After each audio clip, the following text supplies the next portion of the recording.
चलतु आज बनैबा ओडिशार गोटे रेसिपी दला खेचुड़ी रेसिपी।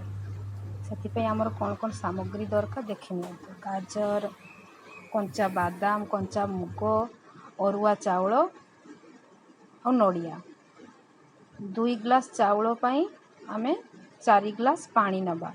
से अनुमान रे जमती मुग आउ चाउल अच्छी 2 ग्लास से आमे 4 ग्लास पानी नेले।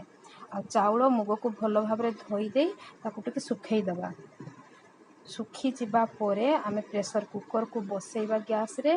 प्रेशर कुकर गरम हो जिबा परे सेठी आमे घिओ दबा। घिओ रे गोटा गरम मसला, गोटा जीरा आउ जहाँ जहाँ जिनस सब रखीचे बादाम, गाजर, नड़िया, चाउल सबू को दे अल्प टिके भाजी नबा। तापरे भाजी हो जिबा परे आमे सेठी टिके नड़िया ग्रेट करी भी दे दबा।